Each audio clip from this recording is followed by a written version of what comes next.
Hello, it's Betting Weekly Dojo already. It is episode 9 of the Dojo. Last week I put everybody away, not for the first time in my career, telling them it was episode 7 when in fact there was 8 dojos and now we're on episode 9. Time flies when you're having fun. And having fun alongside me today is my co-host. I know he doesn't like to be called the co-host, but he's the co-host. He's our professional bettor. It is a good friend of mine and a good friend of the channel. It is Neil Channing. Good afternoon to you, sir.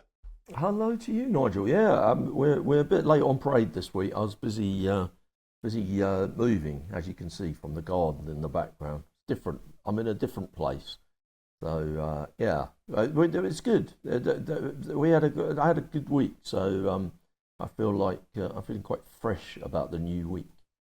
Are you moving on the back of good weeks and downsizing on the back of bad weeks? Is that the kind of common association of this channel? We just move into nicer places when we have a good week and worse places when we have a bad week. You'll know, after that week, about 3 weeks ago, whatever it was, we should have been recording it from a bivouac or something, you know.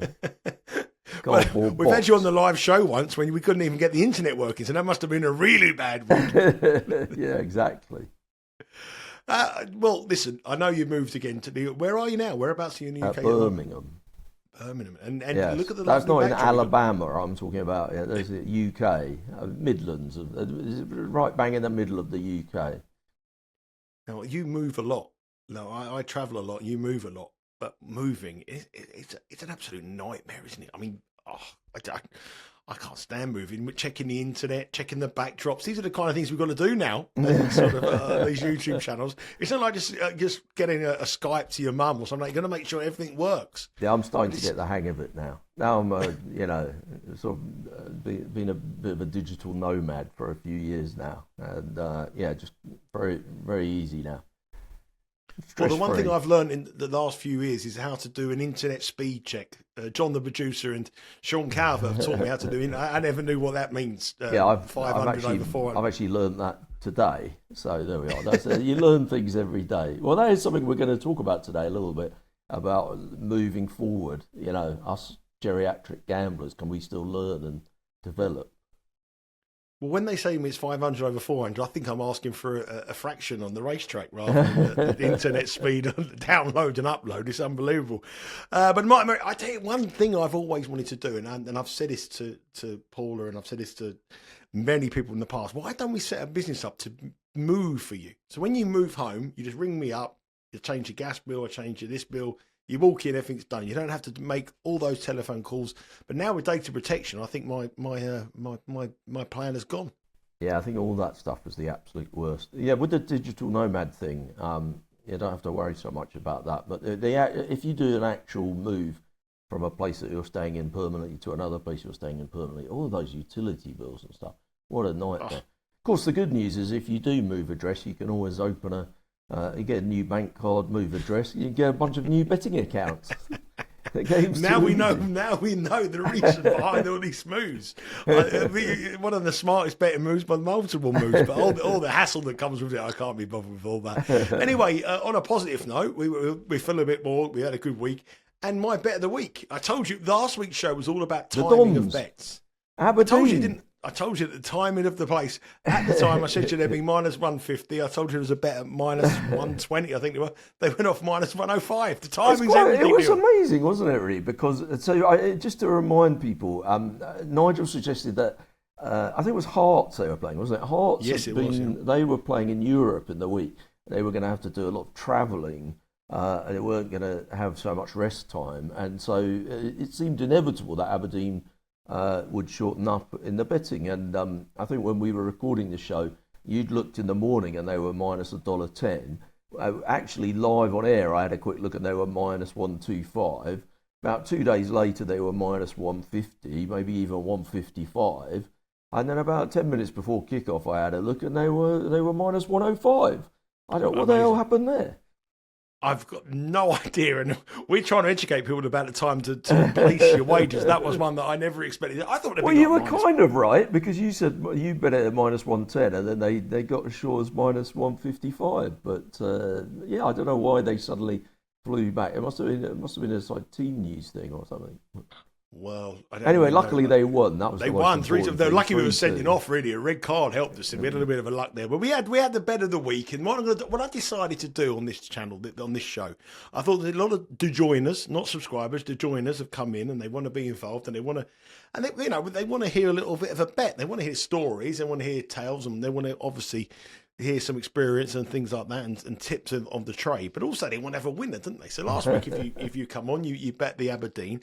So I only called it upon you this morning, very late notice before we recorded it. But I want to have a little pick that the people that watch the show can have something that they can enjoy for the week, and we discuss it at the end of the week. Not a bet for the day, but bet that obviously this show gets watched a lot throughout the week. So I've come up with a little wager for everyone today, just a little wager, just something to keep you interested in. And the reason behind it is in the tennis. Now, you'll be pleased to know that probably, well, undoubtedly, of all the sports I do know something about, I know a little bit about tennis. Nowhere near as much as Sean Calvert, which I admit, but I know a bit about tennis, and I've been watching a lot of it in the last 2 weeks. And a player that I've always really liked, Holger Rune, the Danish boy. Yeah. Very, very talented player. Very, very up and down. Very, very streaky. When he's on it, he's superb. He was up to number 4 in the world rankings. And he is playing exceptionally well. I saw him play last week against Artur Fils, and he got beat by Artur Fils in an epic match. And both of them I took out of the tournament. I thought these two are going to come good.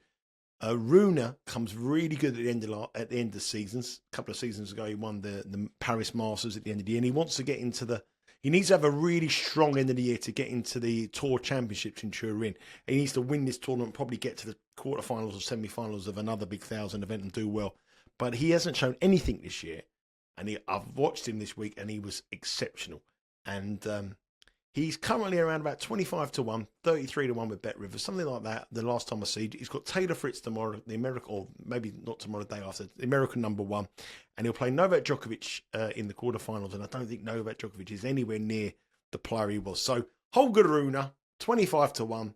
Let's discuss this next week, see how we go. But that'll give you a little bit of interest over the week, exclusively for the joiners. Well, I'll tell you what, you said to me about 30 seconds before we started recording, you need to come up with a bet of the week. And I was like, I was having a slight day off with moving and stuff.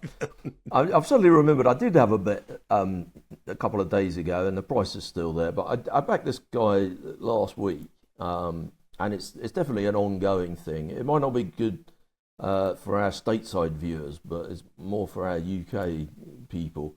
I mean, in the States, you have, I believe you call it Dancing with the Stars. Oh. Over in the UK, the top-rated show on TV is called Strictly Come Dancing. And there's a fellow in Strictly Come Dancing. I mean, I don't really watch it, but I am familiar with this guy. He's an excellent comedian. He's called Chris McCausland. Now, one of the things about Chris McCausland, it's certainly not the only interesting thing about him, but one thing that makes it interesting when you're in a dancing program is that he's blind. For some reason, he was 16-1 at the start of Strictly Come Dancing. I wasn't really following it, but I suddenly was looking at the betting the other day. I mean, I've never heard of half the people in it. These people are not famous. Chris McCausland is properly famous, and he's well loved. He's a very funny comedian. Whenever he's on TV, people really like him. So from a voting point of view, I think people are going to really be happy to vote for him. And it turns out he's really good at dancing. So he had another good week on the show last week. I did back him the week before, but I've backed him again at even money this week. Great bet. And Absolutely great bet. I think he should. I just can't really understand why he's not like heavy odds on, really. I mean, he's easily the most famous of the people, more Twitter followers, sort of more well loved. And surely that's what translates into how many people vote, isn't it? And he's performing, under being blind. I mean, and he's been excellent. I actually bet him at 16-1, Neil. Did you? I know. I don't want to. Well, that should have been the bet of the week on week 3 or something like that. Yeah, but literally, I had 20 quid in him because I was surprisingly, I was in a bar. Yeah. And I was chatting to a guy, and we were talking about Strictly Come Dancing. And I said, he's blind. He's 16-1. He's like a really funny comedian that seems like such a nice guy. It's easy for comedians to be quite, to offend people these days, and a lot of comedy is that kind of comedy, isn't it? He's just, I don't know, he's very quick-witted, and I think it's hard for people to not like him, really. I've actually had quite a big bet on this. Well, if you can get on even money, I think it's a tremendous bet. And I think one of the people who left the show yesterday, Toya Wilcox, said the only way you won't be in a dance-off is if Chris McCausland gets knocked out of the tournament. So they're already on it. And it brings me on to a very funny story I'll tell you about Strictly Come Dancing, but I'll save that for another day, I think. Oh, okay. All right. I think I'll tell you, I had a friend of mine who competed in it in England, and they went to the first dance session, and someone excelled. But I'll save that for another day. Tell me another time. That one. We'll tell you another time. But one thing we're looking at these kind of things at even money, and you're spotting the value. You're looking at for me. I'm spotting the value. Well, that was just quickly on that before you go into it. I mean, sure. When I discussed it with a friend of mine, they were like, well, we've missed the 16-1. What are you doing? You can't take even money. We could have had 16-1. I don't think of it like that. There was no way I was taking the 16-1. I didn't even know he was in it then. I wasn't really following it at all. It's a bit like when we were talking about cash out and stuff like that. Every situation in gambling, you just have to look at it with the information that you've got now and ask yourself the question, is this a good bet? Would I make it bigger? Would I make it shorter? What price would I make it? And right now, I think Chris McCausland should be pretty heavy odds on, really. And he's even money. It doesn't matter to me that he was 16-1. I mean, possibly if I'd have known that, if you'd have mentioned it, thanks very much, a few weeks ago, I might have backed the 16-1. Cheers, Nigel. But I also bet JB Gill at 6-1, who's now 12. I bet a couple of them for me. But you can only assess it as it is now, and I think that's quite an important lesson to remember, and not to get too hung up on, oh, we could have had this price, so I can't have a bet now. I think what you were saying there, when you was going to use an example, I thought you was going to use the example of Leicester winning the Premier League, because I've spoken to you just about before. When Leicester won the Premier League at 1,000-1, people were there. But when they got to sort of even money, when if it would have been like a Manchester City or an Arsenal, it should have been like 1-5 at that. That was the time where the real serious gamblers betting, and that was the real serious time where the bookmakers lost their money. There was nobody who was betting them at like 1,000-1, but nobody expected. But every program you lose and every data-driven stat was saying that they should have an 80% chance to win it. You were getting 55% to win it. Yeah. That's where the bookies lost the money, and this is a sort of a similar kind of thing here. Forget about the 20-1. You're betting something at a 50% chance. That reality should be probably about 66% chance. You've got 16% edge in your favour here. Yeah, I agree. Oh, and also the other thing, I mean, obviously these kind of novelty bets, it's not a sport. It's not the NFL. It's not the Premier League. You can't go and have 25 grand on it, even money. But what it does mean is that there's no situation where I'm betting Liverpool to win a game at home at evens, or I'm betting, the Jets to win a match minus 2.5 points, where I'm getting even money or I'm getting a minus $1.10, and I can say to myself, well, that's way out. It should be a 62% chance, and the bookies make it a 52% chance. There's no situation in those sports where that's going to happen. Something like this, they could easily be that far out, easily. Neil, if you had an agent and your agent called you up and said, Neil, listen, you've been amazing this year, the dojo's gone viral, everyone wants to see you, and you had an opportunity, and I said to you, listen, we get $1 million, but we can do Strictly, we could do The Jungle, or we can do Big Brother. What are you doing? Oh, that's a very good one. I mean, people have said that I am a bit of a twinkle-toed dancer. I've seen you dance. You're not a twinkle-toed. A lot of people say I have the moves. So I think the dancing will be tempting. I mean, the Jungle is a lot of money. You get a lot of money for that. And the best thing, apparently, I remember when Danny Baker did it, and he was the first person to be eliminated. And he said it was the best gig ever if you get eliminated quickly, because they put you in a 5-star hotel and you've got to hang around till the whole thing finishes, because they might need you for further filming when the king and queen of the jungle come out or whatever. you've got to be there. So he said it was brilliant getting knocked out first. I hung around in this 5-star hotel for 4 weeks with the TV company paying the bill, and I've already got the check cashed, and I'm having a lovely time. So that would be quite good, but I couldn't be doing with the eating the, rhinoceros's anus or whatever it is. Like, that's no good for me. What was the other one? Big Brother. Yeah, I mean, do that. I don't know. I mean, what with the dojo and the odd TV appearance and this, that, and the other, I often feel like my life is an open book, really. People know everything there is to know about me.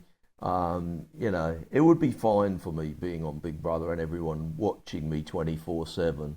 I mean, I'm sure I feel like that a lot of the time anyway. I suppose Big Brother would be the easiest, but it's not the best money, is it? That's the worst money of the three. Nah. To be fair, growing up with my mother eating crocodile anus and penis would be quite... I could keep it down, so it'd be quite a delicacy for me.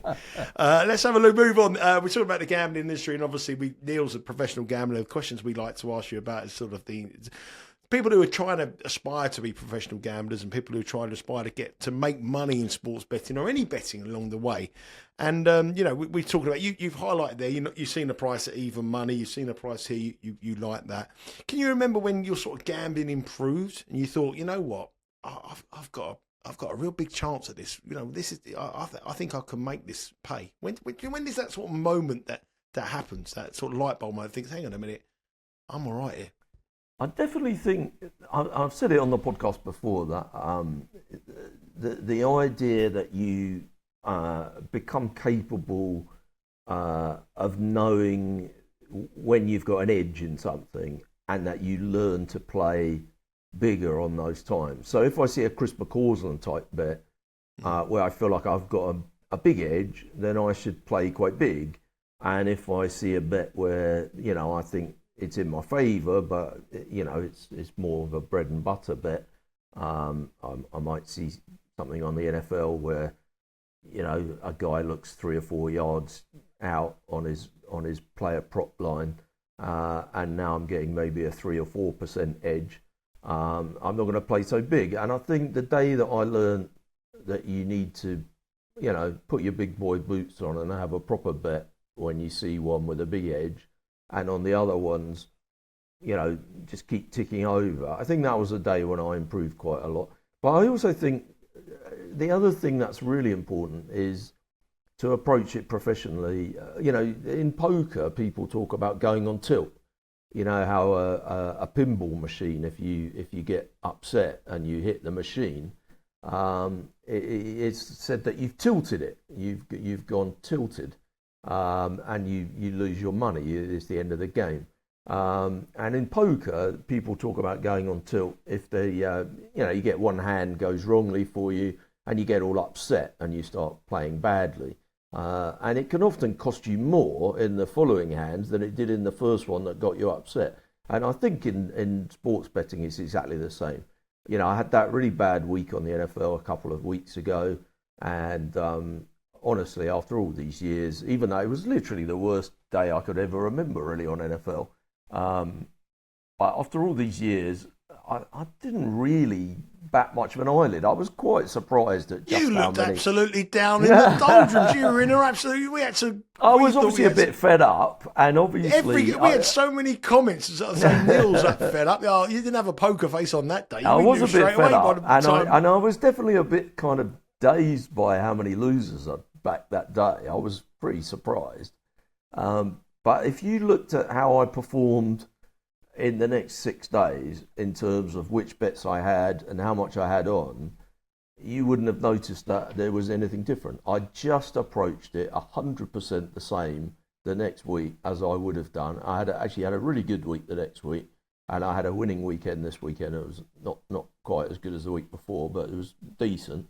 And I thought it might take me 4 weeks to win back what I lost, 4 good weeks to win back what I lost on that one night.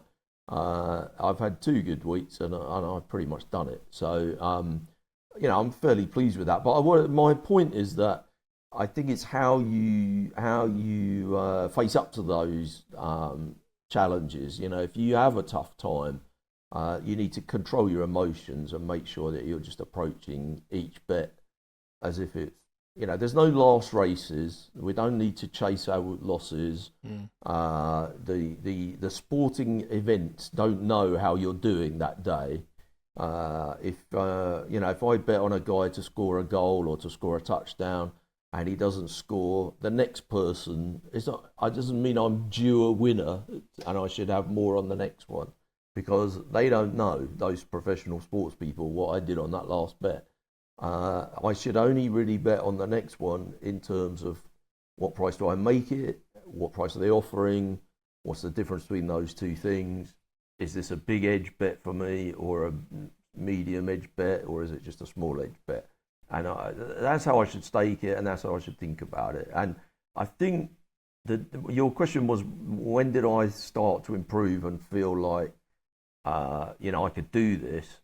I think it was the day I learned all those lessons, to be mature and professional and to be a grinder. I think being a grinder, there's that movie Rounders, the poker movie, and there's a guy in it played by what's the fella's name? He was in all the Coen brothers movies. Very good actor. Anyway, John Turturro, and he's like a proper grinder, and he represents the kind of he's like, there's two characters. The main character has two people influencing, and one's like the devil on one shoulder and the other one's like the angel on the other shoulder, and he kind of represents the angel. He wants to keep him on the straight and narrow. He tries to tell him, you've got to provide for your family, you've got to be solid, you've got to be careful, you've got to not let your emotions get above you and whatever. All of that, I believe all of that so much, which is probably why, people that I've known from early days in this gambling game have gone on to win millions and billions even.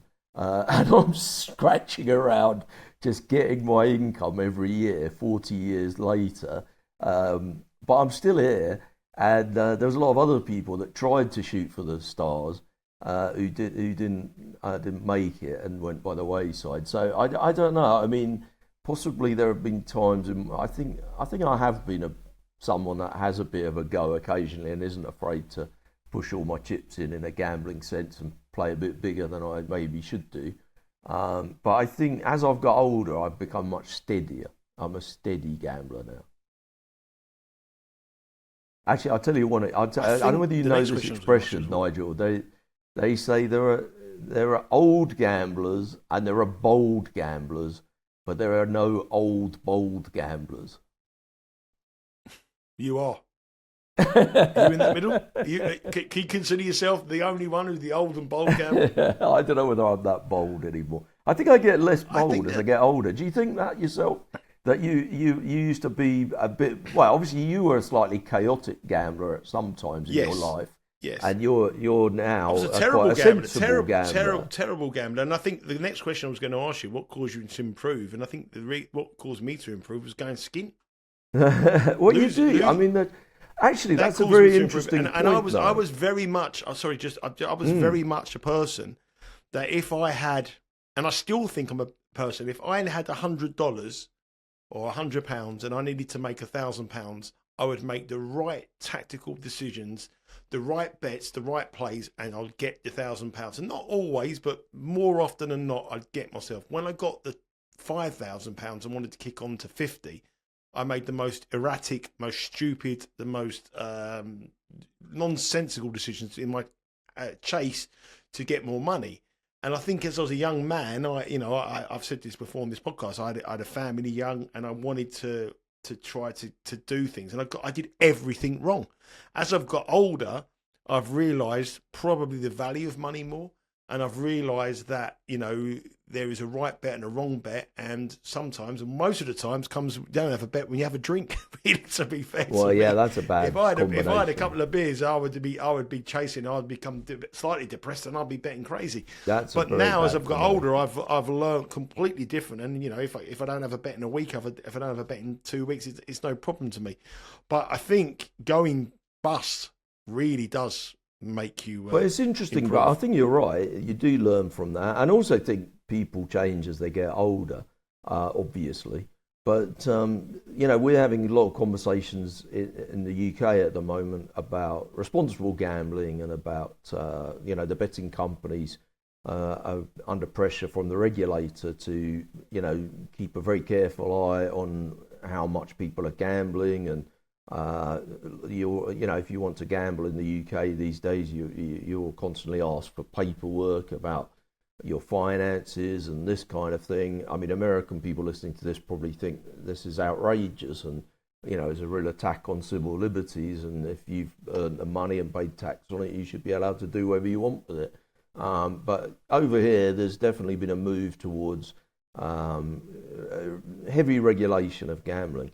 And one of the things that means is that younger people won't really get the chance to make the mistakes that you need to make in life in order to learn. If you're never allowed to, gamble an amount that's irresponsible and reckless, well, how are you going to learn to be a better person? I don't know. These are not easy questions. Clearly, there are people that suffer from, irregular gambling, problem gambling, whatever you want to call it. And I have every sympathy for those people and their families, and they can, they should have places where they can get treatment. But there's, they're crossing a line, in my opinion, at the moment where they're interfering with the 90 or 97% of people who probably have no problem whatsoever with their gambling. The other thing is, of course, some people have problem with their gambling when they're young, and then in later life they're fine with it. But if the way that it's going in the UK now, if you're marked down as a problem gambler, that's you done. You're finished. The bookmakers can't deal with you anymore because the regulator won't allow it. I think that's a very, very good point. It's going to come onto a section of the show where we're going to talk about that kind of thing at the last part of the show. But with with learning, can you still improve, Neil? I mean, well, I don't know. I mean, I worry about that. I don't know about you. I mean, you just said about your internet down speeds and whatever. I'm much worse than you, I'm sure. I don't have a clue. Technically, I'm an absolute Luddite. I can barely switch on my laptop. I don't know, people talk about, I'm always hearing people talking about programming and stuff, when, the thing, well, certainly gamblers these days, everyone's talking about their algorithm and, we've got this system and that system and it's all computerized and whatever. It's honestly, I don't have a clue what these people are talking about. I have no idea whatsoever. And it makes me feel like I'm just so left behind. But then when I see something like that Chris McCausland price, I'm like, well, all these people are supposed to be so clever, but it's sitting there at even money, and nobody can notice that is just the most obvious, minus 225 chance that I've seen in my life. I can't believe the price. But, there's loads of people grinding these algorithms to try and tell me that some Spanish match is, 0.01 of a goal out on the expectation, and therefore, I don't know. But I think you have to. I do feel like I'm left behind. Yeah, I do. I'm totally left behind. I'm left behind on that kind of stuff. I mean, you used to learn from people beside you. You used to learn from the trading floor. You learn from people and little bits that people have said. In terms, I'd just like to find some fantastic computer programmer who has got a bit of common sense and a bit of nous about him as well, knowing the sport, that can turn, genuine 10%, 12% profit, rather than having these huge amounts of volumes of bets that we need to. And we get, if we just kept them doing every time there was an arbitrage or every time there was a 0.1 advantage with doing it, we wouldn't last. But as someone who had a bit of a brain and a computer program that I could sit there and say, that's really logical, we could work on that. But I honestly feel like, I slightly feel like I'm too old to really, even if I had a genius sitting here who wants to teach me how to write code in order to, produce an algorithm. We can't even get you to join a Zoom call, let alone write a code. I mean, how are you going to get on the? I'm busy looking out for my next Chris McCausland. I haven't got time to be learning Python. Just yesterday, there was a tennis match, and Sean Calvert pointed it out as well. Stan Wawrinka was playing against Koboli. And Well, Stan Stan Wawrinka, Wawrinka, he's another one. He's as old as us two. He he's can't keep 39. up. And like he won the first set. Sean said it was a bet to win the first set. Every computer program, every algorithm will be telling you that he's one set up and he's a bet to win the match at -$3. But it doesn't factor in the price. He's 39 years of age and he's literally hanging out of his arse in set number 2, and you can bet him at 9-4 plus 225, and he goes on and wins the match. Kaboli goes on to win the match 2-1. And I'm glad I wasn't watching that. I'd have been with the old guy. Had the set in the bag. Listen, no. Well, that's the difference, you know. But I think a lot of the computer pros don't factor these kind of things. There's a lot of things in sport that people don't factor in terms of way that you can bet, and it's just fine. Last day of the football season is one of the most things that I find, where people who just use a model and a program and they want to bet teams that have shown something, got nothing to play for, and I still don't think it's factored in. I know a lot of people believe that it is factored in, but it's not. It's not. But it is amazing though, because there are things in betting. I mean, I don't really bet on cricket as much as I used to, but there were years and years and years and years where everybody knew the chance of a test match finishing in a draw was getting less and less and less as you went along, and it was, you know, partly because of the nature of the way the teams play these days, more attacking style. It was partly to do with, well, it was mostly to do with, you know, in the old days, if it rained, they'd come off and they would, you know, everyone would stop at 6 o'clock in the evening, and that would be the end of the game. Now they play on until it gets dark, basically, and so it can rain for 3 hours and it doesn't make any difference. They catch the time up. But the market never reacted to it, and the reason the market never reacted to it was because of weight of money from the subcontinent. The Indian and Pakistani gamblers that were sending money into Dubai were forcing the price of the draw down to a much lower price than it should have been. And every cricket syndicate and every cricket bettor knew that. And pretty much every professional gambler knew that. I don't really understand though, you know, you didn't need an algorithm to tell you that. You didn't need to be a computer genius to know that. And that was an edge that was there for as much as, I don't know, 6 years or something, in every single match, and it never changed.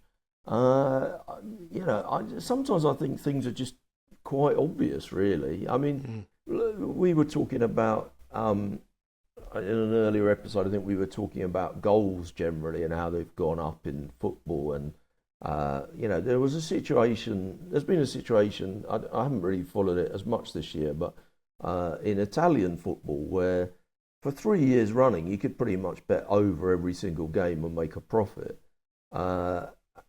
Why, you know, if the Asian market is so sophisticated, why can't it cope with that? Why can't it react to that? And if all these syndicates are so clever, how are they not spotting that? I don't understand. It's the XG market. I mean, when the XG came out, everyone you were ahead of the curve. Now you're better off to oppose the teams with the best XG, because everyone's got access to it, and the line moves on the data. And sometimes when at kickoff time, they just get to a price where it's completely wrong. So 10 years ago, when people were using XG for the first time, if you had that information, you could get a nice proof and you can get nice prices and you made money. Now, I think teams with XGs, they haven't got very good XGs because the goal scorers, the strikers they have, aren't good enough. And, you know, you can create a load of good chances, but if your striker isn't putting the ball in the back of the net, if you've got the guy that Manchester United's got, Xerxes, you could create him 100 chances. He's not going to put the ball in the back of the net. If you've got another striker at a club like Brentford with Tony and I can't think of the guy now, Mbomu, who's playing for them now, they convert much better strike rates. So it's all correlated, and I think that sometimes we get too much data, but finding the likes of Chris Causland, that's what we want. A few of them a year, that's all we're happy for. Anyway, I'm just going to change subject very slightly. Yes. I mean, you mentioned it at the beginning there. You mentioned about, like, you know, the restrictions in the UK, and I'm going to come on to a story about me. I don't know if anyone has seen my Twitter feed. I saw your social media. You were moaning. But I want to start off with a comment that we had on the last show from one of our DeJoiners, Jamie Laver 6767. He said it 5 days ago, and he said this. He said, "I love the show, but after 25 years, I've finally waved the white flag before the white paper has even been published. The last 3 years of increasing restrictions and checks have made it so stressful, basically making it impossible to carry on betting in the way I used to. It's so depressing to let go, but if you aren't offered a few days in the sun, then it really is your futile exercise. No more dreaming of one day hitting it big. I'll just take up doing jigsaws and work until I drop dead. Now, I found that very, very depressing. I found that very, depressing. Very depressing. But there's a lot of people now who are sort of a little bit older than us, who've been betting for years and years and years, who are taking that hobby, that luxury about them. We've explained the reason why. You know, there are a case of problem gamblers in this country, but it's a very small percentage of it. I know you're involved in it quite heavily, Neil, from a government standard point of view, and you're involved in it. And we know we don't want to talk about it too much here. But I want to talk about a story that happened to me. And if you haven't seen my Twitter feed, I have a local betting shop near to me, which is about a 2-minute walk from my house. The next betting shop to me is probably 8 miles away. I live in a very, very secluded village. It's very close. Everybody knows everybody. I went in there the other day. I went to the Arsenal football match and I ordered a takeaway from the shop next door. Went into because I needed to go to the toilet. So I went to the shop. And a young guy, 23-year-old, turned around and said to me, he said, I haven't seen you for a while, Nigel. Nice to see you. I said, oh, no problem. He said, where have you been? I haven't been there for 2 months. I said, I went to the US Open tennis. I come back and then I went off on my family vacation and I've come back. He said, yeah, before you go, he said, can you come over here? I went, yeah. He said, we're not allowed to take any bets from you anymore. So I said, okay, what do you need? He says, well, we need proof of income. So my work contract. You should, by the way, you should stress for an American audience who may not realise, like, if you go into a betting shop in the UK, it's essentially anonymous. You're just walking in. Yep. Nigel's obviously a friendly guy, talks to all the staff.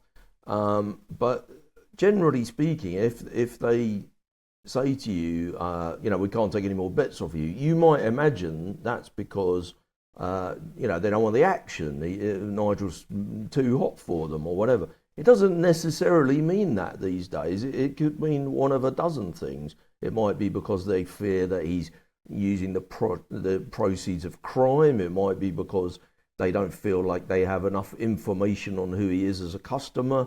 It might be because they're worried that he's involved in money laundering. It could be because they think he's a suspected problem gambler. There could be any number of reasons, and they don't really have to tell you why. Anyway, sorry, go on. What did he say? Yeah, well, that's correct. But yeah, that's absolutely right. So they asked me for my mortgage statements, my bank statements, copy of my passport, my work contract, and I had to give this over to a guy, probably 23, 24, behind the cashier table. Now, this is a small village. And the guy follows me on Twitter, social media, so he knows I'm very fortunate to be travelling. So he knows when there's no one in the house. He's got all my details. Now, what you said there was absolutely right. So I bet on a card. I bet on my debit card. So I couldn't sleep one night. Went through my debit card over a space of 8 months. I bet about £10,000, which is about $12,000, maybe $11,500, of an average of £45 a day. If you looked at the day, the average stake, I didn't go in every day, but the average stake was about £150, so it was about $180, $170, that kind of amount. And the biggest bet in that period was £400 to $500. And in that period of time, I actually lost £108, $120. Now, for me to go into that shop now to place a bet, I have to give them every bit of detail about me, for the sake of 110, 115. And it goes back to that point that the So guy... it's too small an amount of money that could possibly be money laundering. If you were operating using the proceeds of crime, this is clearly not big enough to reach any triggers. It can't be problem gambling because you're losing 100 quid. It's not. I've like never played one of fortune. the machines in the shop. I've never played a machine where people are putting they have money, slots in the slot machines. I've never played. It's just all sports betting. I mean, so there's really no excuse for asking these kind of questions. It can't be know your customer because the guy knows exactly who you are. They follow me. Even the company in question, senior management and their official account follow me. So they know. Yeah, they know the whole thing is just ridiculous. I mean, it's just ridiculous. I don't know what to say. Well, it's got to. I mean, at the end of the day, I mean, it's the other thing about it is if I went to another one of these shops from the same brand and went to one 8 miles away You'd and probably placed be a winning all right. wager. Yeah. No, but if I placed a win and they match my face or they They might not pay you out. They wouldn't pay me out. So Yeah. I'm in a no-win position. And all Yeah. I've done is gone in to just legitimately have a couple of bets on some football matches, tennis matches, horse races, whatever. And also, by the way, you've been paying with your debit card, which Yes. means that you have a bank account. You don't think the banks in the UK are regulated against money laundering, against proceeds of crime, know your customer? You know, once you've been using the same debit card over an 8-month period, the banks have done all the work. You know, you wouldn't still have a bank account if you were suspected of any of this stuff. So it's ridiculous. Yeah, I mean, gambling in the UK has become over-regulated. It may be that in the past it was bad. I think it's badly regulated, but I think it's becoming over-regulated. But it may be in the past that companies made mistakes and that companies exploited problem gamblers and that people were allowed to bet too heavily without providing, in situations where they couldn't possibly afford it. That may still happen occasionally today, but I think it happens pretty infrequently now, because the fines that these companies have been getting are huge. But it just seems ridiculous. I mean, I couldn't believe it, and I just thought to myself, and I just echo the comments of Jamie, who mentioned about after 25 years he feels a bit, and that's what the reason I wanted to. I think one other quick thing I'd say on that is that obviously I have every sympathy for people suffering from disordered gambling, problem gambling, whatever you want to call it, and for families who suffer in that situation as well. Of course, nobody wants to see people getting into trouble with their gambling. But you have to remember that gambling is not like smoking or drinking. If I smoke a cigarette, it doesn't matter whether it's my first ever cigarette or whether I smoke a pack or 2 packs a day.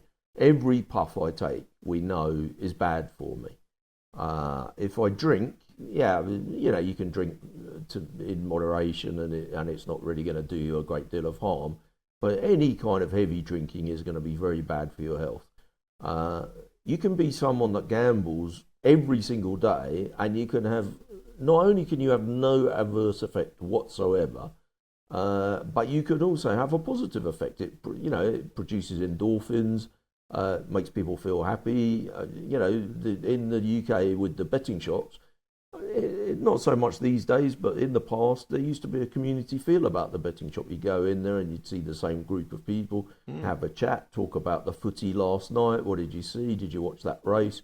Did you watch the big fight? Whatever it was, someone there would be talking about it. Did you watch Strictly Come Dancing? And it'd be a good fun place to hang out. Not really so much anymore. That's kind of started to deteriorate, really. But I just feel like that always in this debate, we're talking about the very small percentage of people that suffer from gambling harm, and we're never speaking about the large majority of people who it's a beneficial thing in their life. And, for a lot of older people, retired people who follow horse racing particularly, that's a sport where, it is a sort of aging demographic, the people that follow it. It can be a large part of people's life, and if you take away the ability for them to bet on gambling, you are spoiling their lives. And I don't think that should be the business of the government to interfere in that way. And I say that as somebody that doesn't want to see people suffering from problem gambling. Of course, I've stressed that several times now. Yeah, but always remember, gamble responsibly, and make sure you take the appropriate action if you needed to do so. I mean, the betting shops, I've seen so many old guys disappear. That was their way of life, and they're having these affordability checks. Guys at 75 going in, having £10, £20, losing £20 each week. They're asking the same kind of things, and I think it's a really, really bad thing. And actually, I had a friend who used to go to the casino every day. He's making a lot of money playing poker over the years, and he went in one day. And they called him aside, and they had a checklist of questions to ask him. Where did you get this money from, whatever. And they said, well, you've got quite a large amount of money on deposit here. He kept it on deposit at the casino. Where does it come from? And he said, well, it comes from here. And he said, well, I don't understand. And he said, well, it comes from the people here. I've been playing every day for. I said, well, where did you first get it from when you first came in here? He said, well, I first came in here in 1963, and I had £20 in my pocket. And they said, where did that come from? And he said, I won it on the dogs. And now he had like multiple thousands. And anyway, they said to him, finally, the guy, now this guy he's about 70 odd. So finally, the guy said to him, and what do you do for a living? I mean, what do you do for a living? He went to the casino 6 days a week for 10 hours a day. What did he think? He was a geography teacher. I couldn't believe it the other week where the founder of a major betting exchange in his country was asked for evidence of funds to prove his wealth. Yeah, I know him quite well, and he told me that story ages ago. Unbelievable. And that's the way the world has come.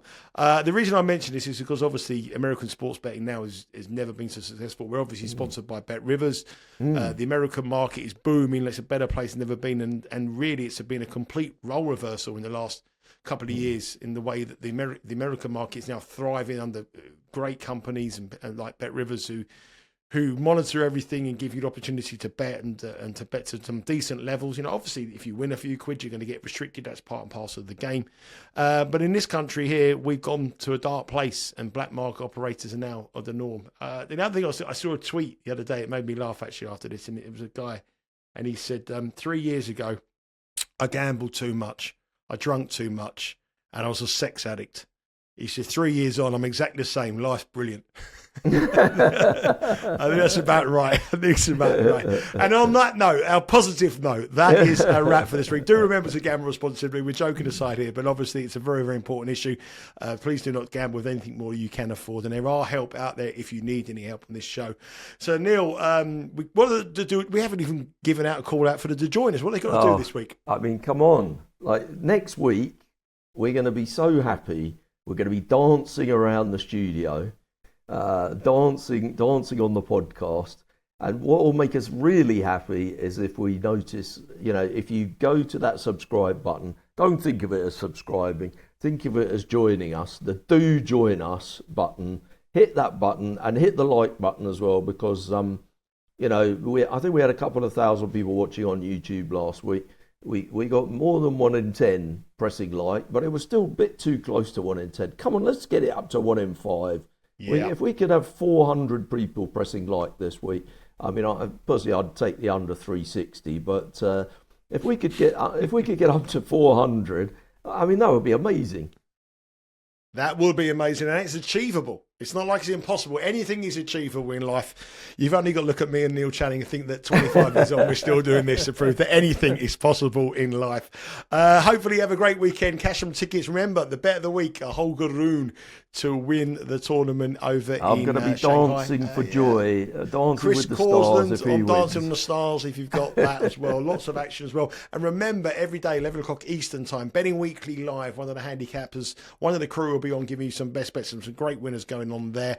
It's a quiet week. There's no football this week or soccer this week. It is an international break, but I will be travelling to Finland. I'm going to Finland with my boy to watch England. So we're travelling out on Friday, which means we won't be back till late on Monday, which means, unfortunately, next week the dojo may be on a Tuesday as well. But you'll be able to follow all the action on our social pages as well, on Twitter and on Instagram at the Betting Weekly. Sorry, no, it's not. It's at Because We Win. I was getting a bit confused there. At Because We Win on the social pages as well. Neil, thank you very much for your time. Can you believe it? It's going to be episode 10 this week. All those people said they'll never last double figures. Well, we are. We're there. I bet they're over 8.5. Unbelievable. Cash the tickets. Hopefully you realised it was a good bet and you went all in rather than thinking it was a cautious approach and had a small bet on it as well. Take care. Enjoy your week. Thank you very much for your time, Neil. Thank you everyone else for watching. Give us a like. Do join us as well. Subscribe as well to Betting Weekly Studios on YouTube. And we'll speak to you all again next week with the big sporting issues and a bit of experience and some funny stories along the way here on the Betting Weekly Dojo.